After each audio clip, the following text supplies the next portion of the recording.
السلام علیکم۔ اچھا، آپ لوگوں نے ایک بات نوٹ کی ہوگی، ہمیں اپنے ارادے اور پلان دوسرے لوگوں کو بتانے میں بڑا ہی مزہ آتا ہے۔ ہم اس بات کو بھی نظر انداز کر دیتے ہیں کہ پتہ نہیں ہمارے یہ ارادے اور پلان پورے بھی ہو پائیں گے یا نہیں، لیکن ہم پہلے ہی ہر بندے کے سامنے یہ اعلان شروع کر دیتے ہیں کہ ہم یہ کرنے جا رہے ہیں، ہم وہ کرنے جا رہے ہیں، ہم نے فیوچر میں یہ بننا ہے، وہ بننا ہے۔ اس ویڈیو میں آپ کو بتاؤں گا کہ کیسے ہمارا اپنے ارادے ظاہر کرنا ہماری ہمت توڑتا ہے اور ہمیں ڈی موٹیویٹ کرتا ہے۔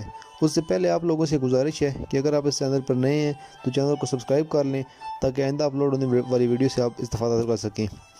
ہم لوگ اکثر اپنے فیوچر پلان اپنے دوستوں رشتہ داروں کو بتاتے ہیں تاکہ وہ ہمیں سپورٹ کر سکیں، لیکن یہاں آپ مجھے ایمانداری سے یہ بتائیں کہ کیا یہ لوگ آپ کو سپورٹ کرتے ہیں؟ ہمارے زیادہ دوست عزیز رشتہ دار ہمیں سپورٹ نہیں کرتے، یا ہو سکتا ہے کہ کوئی ایک بھی سپورٹ نہ کرتا ہو، لیکن لگتا ایسے ہی ہے کہ جیسے وہ بہت سپورٹڈ ہوں۔ لیکن میرا خیال یہ ہے کہ اگر آپ کا کوئی ایک دوست بھی ایسا ہے جو آپ کو سپورٹ کرتا ہو اور آپ کو اپنے سے بہتر مقام پر دیکھنا چاہتا ہو تو آپ بہت خوش قسمت ہیں۔ ایسا نہیں ہے کہ آپ کے دوست آپ کے ساتھ مخلص نہ ہوں، لیکن انہیں یہ خوف ضرور ہوتا ہے کہ آپ ان سے آگے نہ نکل جائیں۔ مشہور کتاب لا آف اٹریکشن کے مطابق آپ کو نہ صرف اپنے ارادے ظاہر کر دینے چاہیے بلکہ اپنی منزل کو اپنے ہاتھوں میں سمجھنا چاہیے، لیکن حقیقت میں ایسا نہیں ہوتا۔ تحقیق کہتی ہے کہ جو لوگ اپنے گولز لوگوں پر ظاہر کر دیتے ہیں انہیں حاصل کرنے میں عموماً ناکامی رہتے ہیں۔ وجہ یہ ہوتی ہے کہ جب آپ اپنے پلانز یا گولز کے متعلق لوگوں سے بات کرتے ہیں تو آپ کو بہت خوشی اور اطمینان ملتا ہے، اور یہ خوشیاں اور اطمینان آپ کو ڈی موٹیویٹ کرتا ہے۔ لیکن کیسے؟ اس مثال سے آپ کو سمجھ آ جائے گی۔ فرض کریں کہ آپ ڈاکٹر بننا چاہتے ہیں اور آپ اپنے دوستوں کو بتانا شروع کر دیتے ہیں کیسے آپ ایک دن اچھے ڈاکٹر بن جائیں گے یا اس طرح کے ڈاکٹر بن جائیں گے، اور آپ کے دوست آپ کی باتیں سنتے ہیں اور کہتے ہیں یہ تو بہت اچھی بات ہے۔ اب اگرچہ آپ ڈاکٹر نہیں بنے، لیکن آپ دل میں سوچنے لگتے ہیں کہ آپ کے دوستوں نے ابھی سے آپ کے بارے میں ایک ڈاکٹر کے طور پر سوچنا شروع کر دیا ہے۔ لہٰذا ایسے حالات آپ کو ڈاکٹر بننے سے پہلے ہی ایک جھوٹا اطمینان دلا دیتے ہیں جس سے آپ اتنی محنت نہیں کر پاتے جتنی چاہیے ہوتی ہے۔ اس تھیوری کو ثابت کرنے کے لیے ایک ماہر نفسیات پیٹر گولویزر اور ان کے ساتھیوں نے بڑی ہوشیاری سے ایک تجربہ کیا۔ انہوں نے کیا کیا کہ ایسے 50 اسٹوڈنٹ کو اکٹھا کیا جو ماہر نفسیات بننا چاہتے تھے، اور ان سے کہا کہ کوئی ایسے 2 کام لکھیں جو آپ اپنے خواب کو پورا کرنے کے لیے اگلے 7 دن میں کریں گے۔ سب نے اپنے اپنے ارادے پیپر پر لکھ دیے۔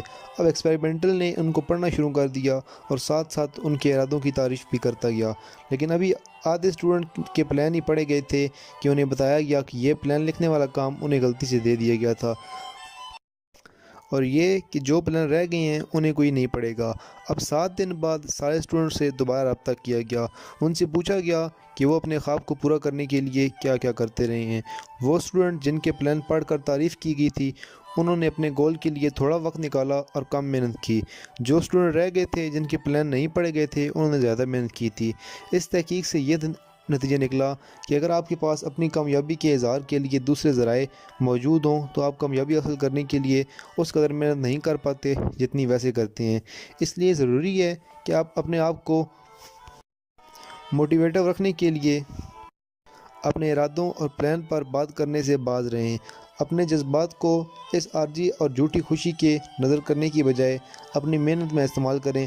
لیکن اس تھیوری کا ایک اور پہلو یہ بھی ہے، وہ یہ ہے کہ اگر آپ کو اپنے ارادے ظاہر کرنے ہی ہیں تو صرف ان لوگوں پہ کریے جو آپ کے کوچ ہیں، آپ کے منٹور ہیں، یا آپ کا ایک گروپ ہے جن کے ساتھ مل کر آپ کوئی منزل، کوئی مقصد حاصل کرنا چاہتی ہیں۔ اس کے علاوہ کسی پہ اپنے ارادے ظاہر نہ کریں۔ لہٰذا لوگوں کو اپنے ارادے کامیابی بتا کے شاباش لینے کی بجائے آپ ایک نوٹ بک میں لکھتے جائیں کہ آپ نے کتنی کامیابی حاصل کر لی ہے۔ اپنے فائنل گول پر پہنچنے سے پہلے اپنی ہر کامیابی کے سٹیپ کو سیلیبریٹ کریں۔ اپنے لیے پھول خرید لیں، اپنی پسندیدہ جگہ پر کھانا کھا لیں، یا سیر کرنے کے لیے نکل جائیں، اپنا پسندیدہ میوزک سن لیں، یا کچھ بھی اپنی پسند کا کر لیں، لیکن اپنے گولز کے متعلق لوگوں سے بات نہ کریں کیونکہ اس سے صرف آپ کی موٹیویشن ہی کم ہوگی۔ امید کرتا ہوں ویڈیو آپ کو پسند آئی ہوگی۔ اگر ویڈیو آپ کو پسند آئی ہے تو لائک کر دیں، اور مزید ایسی ویڈیوز دیکھنے کے لیے چینل کو سبسکرائب کر لیں۔ شکریہ، خدا حافظ۔